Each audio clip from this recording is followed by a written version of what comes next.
Yan yung unang truck na nahulog din dito sa kaparehong bangin. Ayan, tapos ngayong hapon lang mayroon din ulit isang truck na nahulog ulit. Ayan kung wala yung unang nahulog na truck sa bangin na ito, ay siguradong hulog din itong bagong aksidente. Parang sumagi lang yung nasalo nitong unang nahulog na truck. Itong panibagong wing van na nadisgrasya dito sa may lugar sa may Bangbang, Balite. Dito sa may Feliciano, Balite. Ayan yung truck Kumusta kaya itong driver? Ito yung grabe ang aksidente dito palagi. So mag-ingat lang sa mga napupunta dito sa area na to. Kasi nga ang reklamo dito ng mga kalimitan ng mga driver ay yung paglusong nila dito medyo madulas daw. Kaya ang nangyayari, may nahuhulog dito. Ayan. Marami na aksidente nangyari dito. At minsan pag niliko naman nila papunta doon sa kabila, like dito naman minsan natutumba ang truck. Ayan. Katulad nung sa GNT na yon na may mga parcel na mga karga, dito siya natumba pag likong ganyan. Pag ganito tumba dito. May nagbanggaan din dito banda. At ito naman sana namang aksidente ngayon. Medyo maulan pa ang panahon.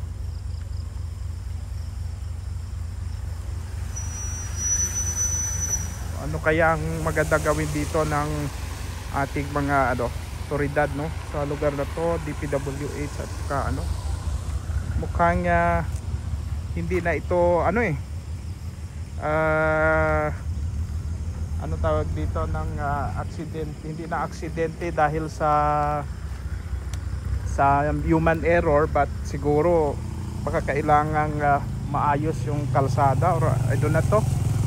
Sinong expert dito, kasi kung sunod-sunod na may ganitong nangyayari, so may something dito sa daan talaga.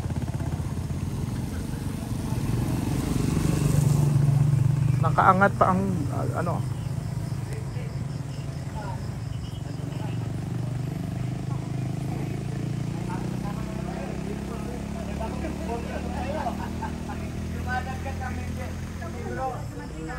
kaya ang mga truck driver at mga pahinante dito na sila ngayon dami nila nagkaroon na sila nag-reunion na sila kasi nga ang nangyayari tuwing may na-aksidente ay dito na sila napunta.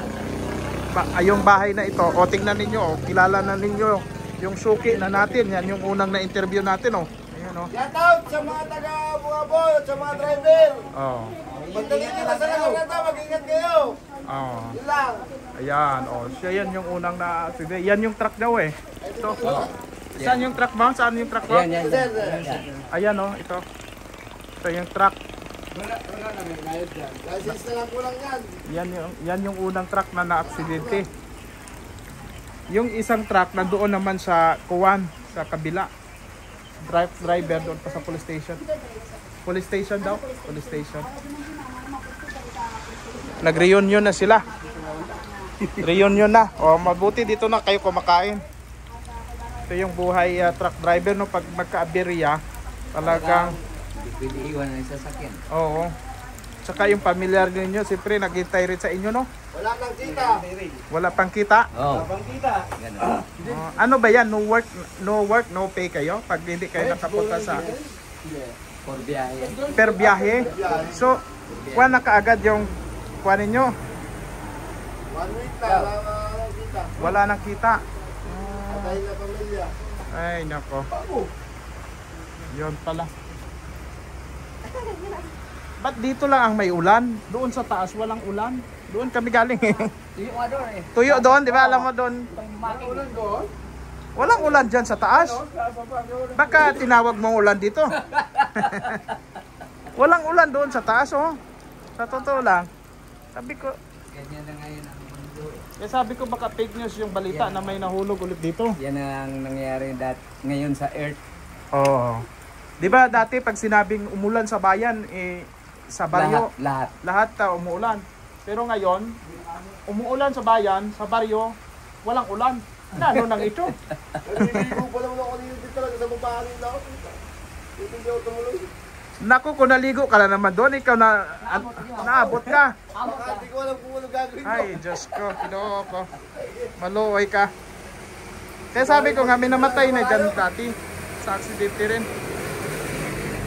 Hirap pala ito. So, mabuti na lang ang bahay na ito ng mga kapobre. Sabi ng mga pulis sa dito na muna nagtuloy itong mga driver na aberya. Libre. Kaso, hindi rin sila makapasok dyan sa loob kasi walang tao yata yan dyan eh. Nakapadlock. So, at least mayroon kayo dito sa ano na to. Mayroon ditong area na may... Saan kayo natutulog dito na? Dito na kayo natutulog? Yan lang, sa duyan. Sila pero ako doon. Doon ka sa truck. Takot ako rito kasi baka may sumalpot dito eh. Oo, katakot man dito. Pero ngayon wala naman matutulog dito, sabi nila. Doon sila lahat. Oo. Mahirap din. Delikado dito to? Delikado to kasi meron na dito eh. Oo. Delikado dito nung nila kakapigil eh. Dito, ikaw may nakano. Ay, tumingin ko ba? Nahadlock talaga ako.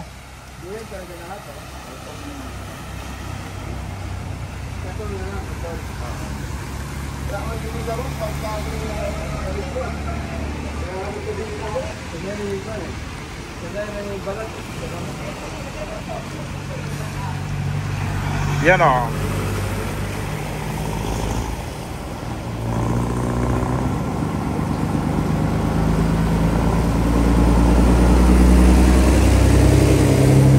Kaya nga anong opinion nyo sa karsada na ito dito? Ay, takay. Kasi kung hindi na makikita yung kalsada eh. Pag sa truck kasi, kasi ano eh kumbaga ano na palagi na may na-aksidente eh, baka hindi na yan human error eh, no? Kung sa akin lang, sir, Oo. sa pag nakabuelo ka, kahit kabig mo na yung manibela, gumaganon siya, sir, gumaganon. Extra slide yung Oo, yun. pag nakaliko na yung gulong sa harapan, nag-slide siya. Kung alin talaga yung diretso, yun talaga. Diretso siya. Diretso na hindi mo na makabig. Hindi. Slide siya. Makabi pa ano, pa liko. Lalo kung mabigat na yung dalawa. Hindi mo makita yung kalsada, di ba? Kasi sa taas eh. Ano mabigat? Pag may karga ka. Hindi mo na makalsunin. Kaya nga eh. Pumangga, yung bulong nakaganon eh. Oo, Nakaganon. Mm. Ibig sabihin, nakabig niya. Nakabig. Oo. Kasi pakol eh. Nilito ka talaga eh. Kasi kung isa lang ang na-aksidente, sabi pa natin na ano eh, kuwan talaga na baka human error or kagagawa ng driver or ano. Pero sunod-sunod ang dami. Sa dulas, So, sir. baka sa dulas or Sa dulas something ang kalsada, no? Sa dulas talaga. Madulas ang kalsada na ito. May karga. Kaya kahit pihitin mo ang mandadila mo, hindi na mapihit. Naunsa man na dong. Wala na may nagkuha na. Yung nakaraan, mga Cebuano man yun dito. Ay, nako. Grabe man to mga kapobs.